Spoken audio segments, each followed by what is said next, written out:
motive evidence. Talking about wanting that double life, or leading that double life. You're going to see several messages where he specifically says, I lead a double life. And you're going to hear from several of the girls he was messaging on the day of the incident and before. One, initials JM, for example. He met her online in 2013, right after she turned 18 years of age. The defendant lied about his age, said he was 25. You find out later, oh no, he was in his 30s. Talked to her, struck up a relationship. And in that vein, struck up a relationship with her. Started sending messages back and forth where they called themselves best friends. But it wasn't just best friends. You're going to hear the defendant was in love with this young girl who lived hours away from him. You're going to hear about how he showed up at a Walmart in her hometown hours away to see her, and how they sat in his car and kissed.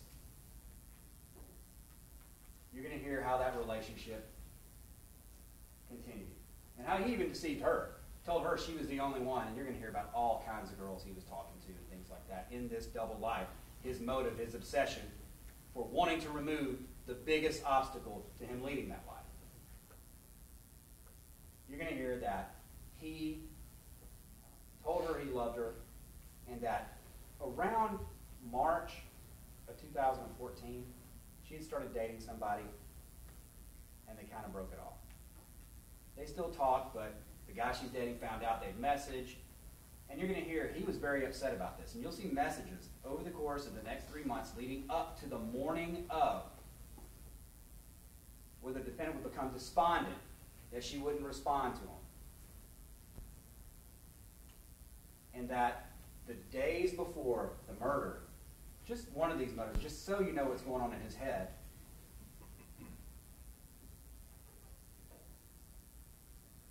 he had messaged her and she had cut him off.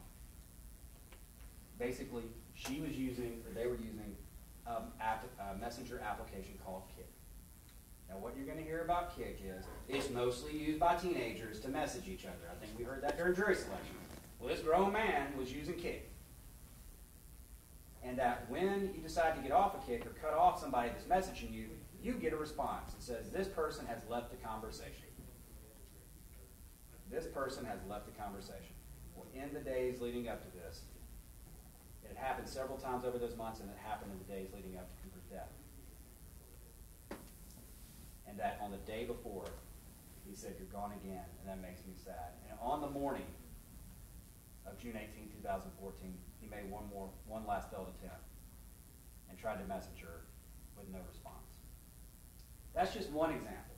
And you're going to hear that, he would talk about his child. Once he got in there and was talking to these girls and was comfortable, found out they like kids and things like that. Some girls he wouldn't tell he had children or a wife, or a child and a wife. Others he would. When he found out that, he would talk about Cooper and things like that. And she'll tell you, yes, yeah, he talked about Cooper, said he loved him.